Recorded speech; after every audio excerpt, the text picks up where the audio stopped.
उपन्यास कौन सा माना जाता है? हिंदी का पहला मौलिक उपन्यास कौन सा माना जाता है? तो इसका सही उत्तर होगा परीक्षा गुरु। और मित्रों, अब आपको यहाँ पर बताना है कि परीक्षा गुरु जो उपन्यास है इसके रचयिता कौन है। उसका उत्तर आप हमें कमेंट्स में दीजिएगा, क्योंकि इससे संबंधित प्रश्न मैंने पहली वाली क्लास में अपलोड कर दिया है। बात करें दूसरे प्रश्न की। रचना काल की दृष्टि से हिंदी का सर्वप्रथम उपन्यास कौन सा माना जाता है? रचना काल की दृष्टि से हिंदी का सर्वप्रथम उपन्यास कौन सा माना जाता है? तो इसका सही उत्तर होगा भाग्यवती। और मित्रों, याद रखिएगा कि भाग्यवती का जो रचना काल है वो 1877, और इसके रचयिता की बात करें तो इसके रचयिता सरदाराम फ्लोरी है। और मित्रों, याद रखिएगा कि डॉक्टर राजेनाथ शर्मा ने भाग्यवती को हिंदी का प्रथम उपन्यास माना है। अगला प्रश्न, डॉक्टर हजारी प्रसाद द्विवेदी हिंदी का प्रथम उपन्यास कौन सा माना है? यानी डॉक्टर हजारी प्रसाद द्विवेदी ने हिंदी का प्रथम उपन्यास कौन सा माना है? तो इसका सही उत्तर होगा पूर्ण प्रकाश चंद्र प्रभा। अगला प्रश्न,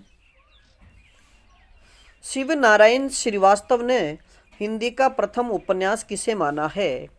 शिव नारायण श्रीवास्तव ने हिंदी का प्रथम उपन्यास किसे माना है? तो इसका सही उत्तर होगा रानी केतकी की कहानी।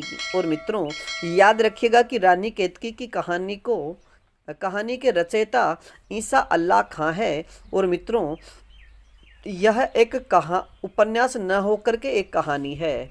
अब बात करें आज के अगले प्रश्न की। देवकी नंदन खत्री के भूतनाथ उपन्यास को किसने पूरा किया था?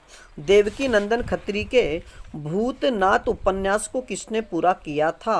तो इसका सही उत्तर होगा उनके पुत्र दुर्गा प्रसाद खत्री ने। मित्रों, याद रखिएगा कि जो भूतनाथ उपन्यास के इसके रचयिता देवकी नंदन खत्री है, लेकिन यह उपन्यास पूरा नहीं हो सका था। इसके बाद इस उपन्यास को पूरा करने का कार्य उनके पुत्र दुर्गा प्रसाद खत्री ने किया था। अगला प्रश्न, मुंशी प्रेमचंद का हिंदी में मूल रूप से लिखित उपन्यास कौन सा है? मुंशी प्रेमचंद का हिंदी में मूल रूप से लिखित उपन्यास कौन सा है? तो इसका सही उत्तर होगा कायाकल्प। और इसका रचना काल, अगर इसके रचना काल की बात करें तो 1925 में इसकी रचना की गई। मित्रों, याद रखिएगा कि मुंशी प्रेमचंद के जो पहले उपन्यास थे वो अरबी फारसी भाषा में लिखे गए थे, लेकिन मूल रूप से हिंदी में लिखा गया उनका उपन्यास कायाकल्प है, जिसका रचना काल 1925 है। अगला प्रश्न, भारतीय कथा साहित्य की प्रथम नारी पात्र सुमन किस उपन्यास में चित्रित है? कि भारतीय कथा साहित्य की प्रथम नारी पात्र और उसका नाम है सुमन, यह किस उपन्यास में चित्रित है? तो इसका सही उत्तर होगा सेवा सदन। और मित्रों, याद रखिएगा कि सेवा सदन ये मुंशी प्रेमचंद का उपन्यास है, जिसकी रचना 1918 में की गई थी। और मित्रों, याद रखिएगा कि प्रेमचंद ने इसे हिंदी का बेहतरीन नोवेल कहा है।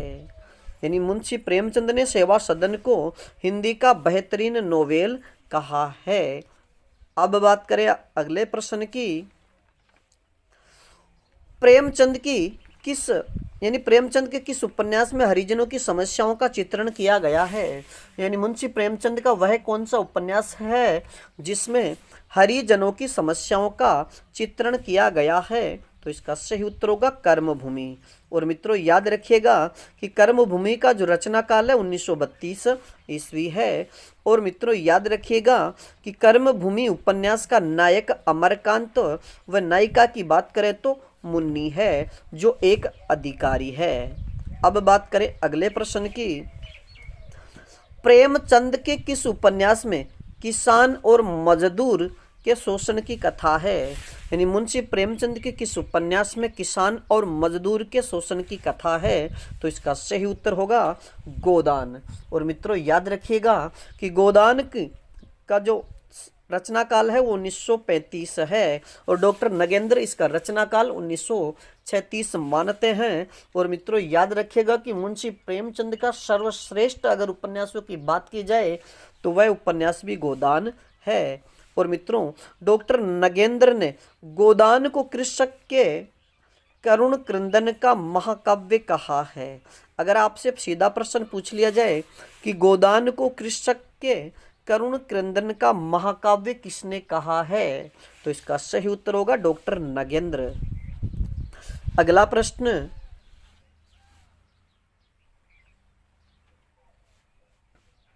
सिया राम शरण गुप्त के उपन्यास किस पर आधारित हैं? सिया राम शरण गुप्त के उपन्यास किस पर आधारित हैं? तो इसका सही उत्तर होगा गांधी दर्शन पर आधारित मनोवैज्ञानिक सामाजिक उपन्यास। यानी मित्रों याद रखिएगा कि सियाराम शरण गुप्त के उपन्यास गांधी दर्शन पर आधारित हैं और गांधी दर्शन पर आधारित होने के साथ साथ यह मनोवैज्ञानिक सामाजिकता पर भी आधारित उपन्यास है। अब बात करें आज के अगले प्रश्न की। भगवती चरण वर्मा ने किस उपन्यास में पाप और पुण्य को विषय बनाया है? भगवती चरण वर्मा ने किस उपन्यास में पाप और पुण्य को विषय बनाया है? तो इसका सही उत्तर होगा चित्रलेखा। यानी आपसे सीधा प्रश्न पूछ लिया है कि चित्रलेखा उपन्यास किसका है, तो भगवती चरण वर्मा। अगर विषय वस्तु की बात करें तो इसमें पाप और पुण्य का वर्णन किया गया है। अब बात करें आज के अगले प्रश्न की। यशपाल का कौन सा उपन्यास पूंजीवाद, गांधीवाद और आतंकवाद का विरोध करने वाला उपन्यास है? यानी यशपाल का कौन सा उपन्यास पूंजीवाद, गांधीवाद और आतंकवाद का विरोध करने वाला है? तो इसका सही उत्तर होगा दादा कामरेड। और मित्रों याद रखिएगा कि दादा कामरेड जो उपन्यास है इसकी रचना 1941 ईस्वी में की गई थी। अगला प्रश्न, यशपाल का कौन सा उपन्यास राजनीतिक सांस्कृतिक पृष्ठभूमि पर आधारित है? यानी यशपाल का कौन सा उपन्यास राजनीतिक सांस्कृतिक पृष्ठभूमि पर आधारित है? तो इसका सही उत्तर होगा झूठा सच। और मित्रों याद रखिएगा कि यह उपन्यास 2 खंडों में विभाजित है। अगर इसके प्रथम खंड की बात करें तो इसका प्रथम खंड वतन और देश शीर्षक से 1958 में प्रकाशित हुआ था और अगर इसके दूसरे खंड की बात करें तो देश का भविष्य शीर्षक से 1960 में प्रकाशित हुआ था। यानी झूठा सच। अगर इसके खंडों की बात कर दी जाएगी तो 2 खंड रहेंगे। बात करें अगले प्रश्न की। हजारी प्रसाद द्विवेदी ने चारूचंद्र लेख उपन्यास की कथा कहाँ से ली है? यानी हजारी प्रसाद द्विवेदी ने चारूचंद्र लेख उपन्यास की कथा कहाँ से ली है? तो इसका सही उत्तर होगा प्रबंध चिंतामणि से। अगला प्रश्न, रांघेय राघव का कौन सा उपन्यास नटों की जिंदगी को उजागर करने वाला है? यानी रांघेय राघव का कौन सा उपन्यास है जो नटों की जिंदगी को उजागर करने वाला है? तो इसका सही उत्तर होगा कब तक पुकारूं। और इसके रचना काल की बात करें तो 1957 में ये रचित है। और मित्रों याद रखिएगा कि कब तक पुकारूं यह एक आंचलिक उपन्यास है। और मित्रों बात करें अगले प्रश्न की।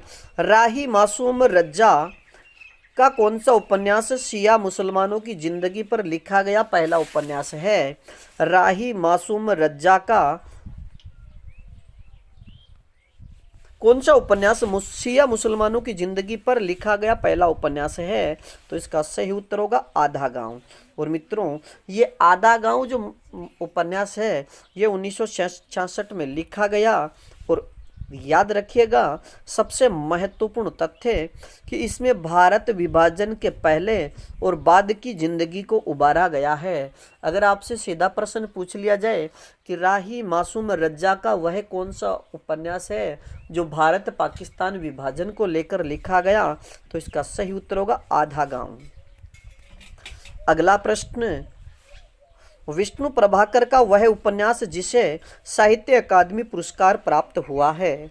विष्णु प्रभाकर का वह उपन्यास कौन सा है जिसे साहित्य अकादमी पुरस्कार प्राप्त हुआ? तो इसका सही उत्तर होगा अर्धनारीश्वर। और मित्रों, अर्धनारीश्वर के रचना काल की बात करें तो 1992 ईस्वी 1892 ईस्वी में इसका रचना काल, ये 1992। अगला प्रश्न, सुरेंद्र वर्मा का वह उपन्यास जिसे साहित्य अकादमी पुरस्कार मिला है।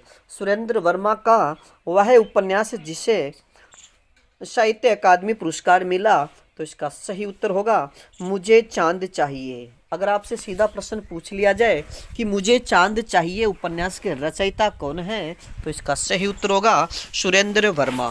अगला प्रश्न, 5 आंगनों वाला घर उपन्यास के रचयिता कौन है? 5 आंगनों वाला घर उपन्यास के रचयिता कौन है? तो इसका सही उत्तर होगा गोविंद मिश्र। और मित्रों, इस उपन्यास पर व्यास सम्मान भी मिला है, यानी गोविंद मिश्र को 5 आंगनों वाला घर उपन्यास के लिए व्यास सम्मान भी मिला है। अगला प्रश्न,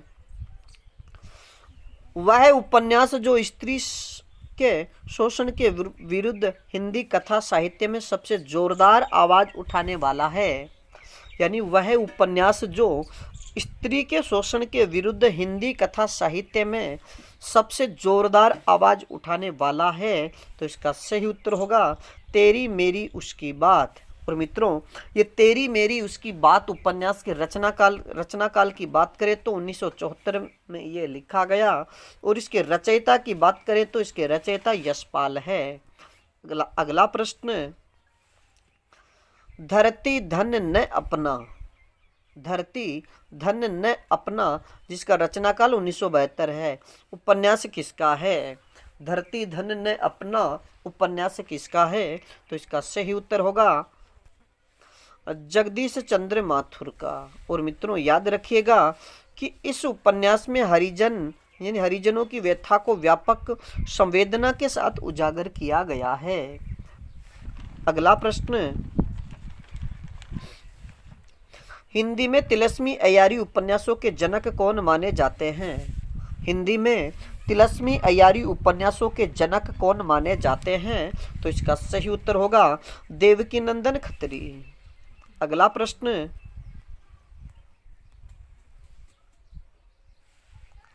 हिंदी में ऐतिहासिक उपन्यास परंपरा का जन्मदाता किसे माना जाता है?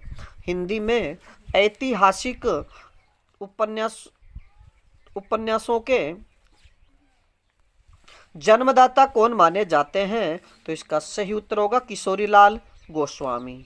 अगला प्रश्न, हिंदी का प्रथम ऐतिहासिक उपन्यास कौन सा है? हिंदी का प्रथम ऐतिहासिक उपन्यास कौन सा है? तो इसका सही उत्तर होगा हृदय हारिणी। अगला प्रश्न, मुंशी प्रेमचंद किस प्रकार के उपन्यासकार माने जाते हैं? मुंशी प्रेमचंद किस प्रकार के उपन्यासकार माने जाते हैं? तो इसका सही उत्तर होगा आदर्शोन्मुख यथार्थवादी उपन्यासकार। और मित्रों, आप सभी से एक प्रश्न कि मुंशी प्रेमचंद का बचपन का नाम क्या था तथा मुंशी प्रेमचंद की वह रचना कौन सी है जिसे अंग्रेजों ने जब्त कर ली थी? इन दोनों प्रश्नों का उत्तर आप हमें कमेंट्स में दीजिएगा। अगला प्रश्न, प्रेमचंद का वह उपन्यास जो अनमेल विवाह की समस्या को दर्शाता है, यानी मुंशी प्रेमचंद का वह उपन्यास कौन सा है जो अनमेल विवाह की समस्या को दर्शाता है? तो इसका सही उत्तर होगा निर्मला। और मित्रों, याद रखिएगा निर्मला का रचना काल 1927 है। और इसकी बात करें तो इसकी मुख्य नायिका निर्मला है तथा नायक की बात करें तो मुंशी तोताराम इसके नायक हैं। अगला प्रश्न,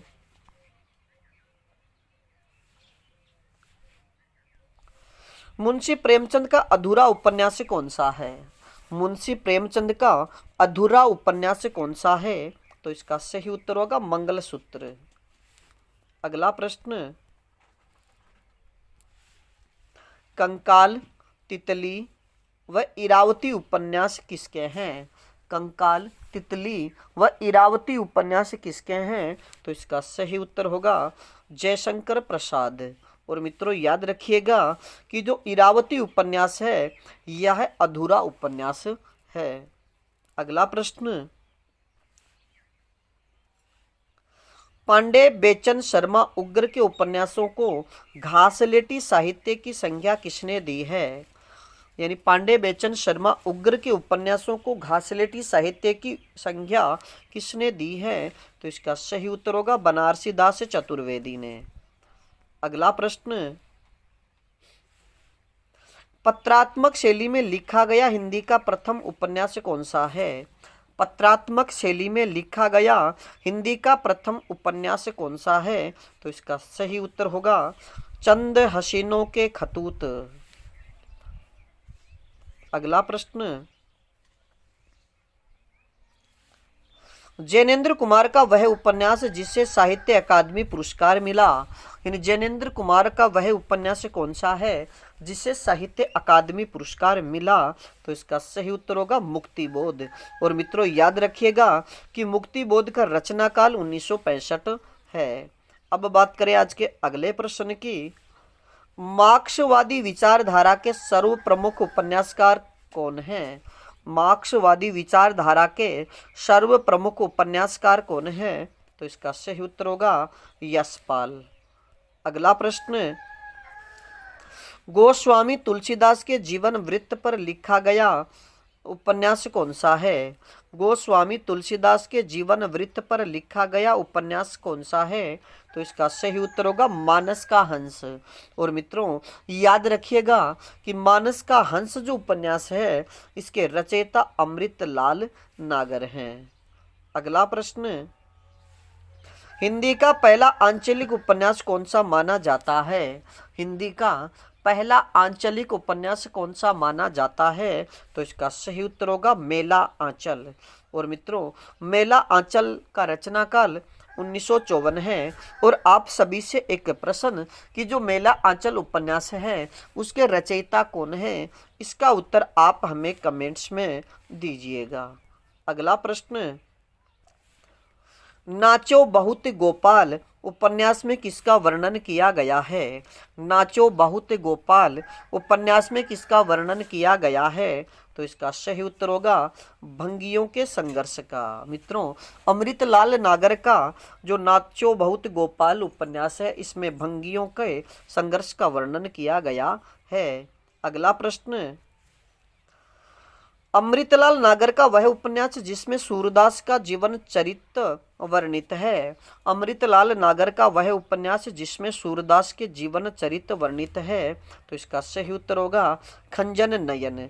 और मित्रों खंजन नयन उपन्यास के रचना काल की या समयावधि की बात करें तो 1981 में इसकी रचना की गई थी। अगला प्रश्न, हिंदी का सर्वप्रथम जीवन चरितात्मक उपन्यास कौन सा है? हिंदी का सर्वप्रथम जीवन चरितात्मक उपन्यास कौन सा है? तो इसका सही उत्तर होगा झांसी की रानी। और मित्रों झांसी की रानी जो उपन्यास है इसका रचना काल 1946 है। अगला प्रश्न, मोहनजोदड़ो की वैभव संपन्न संस्कृति और उसके विनाश की कहानी किस उपन्यास में है? यानी जो मोहनजोदड़ो या सिंधु घाटी सभ्यता स्थल मोहनजोदड़ो की जो वैभव संपन्न संस्कृति और उसके विनाश की कहानी किस उपन्यास में है? तो इसका सही उत्तर होगा मुर्दों का टीला। और मित्रों याद रखिएगा कि मुर्दों का जो टीला उपन्यास है ये 1948 में लिखा गया। और इसके रचनाकार की बात करें तो इसके रचनाकार रांघेय राघव हैं। अगला प्रश्न, सो अजान एक सुजान व नूतन ब्रह्मचारी उपन्यास किसके हैं? यानी सो अजान एक सुजान और नूतन ब्रह्मचारी उपन्यास किसके हैं? तो इसका सही उत्तर होगा बालकृष्ण भट्ट। अगला प्रश्न, शतरंज के मोहरे, सुहाग के नुपुर, अमृत और विष, बूंद और समुद्र उपन्यास किसके हैं? यानी शतरंज के मोहरे, सुहाग के नुपुर, अमृत और विष तथा बूंद और समुद्र उपन्यास किसके हैं? तो इसका सही उत्तर होगा अमृतलाल नागर।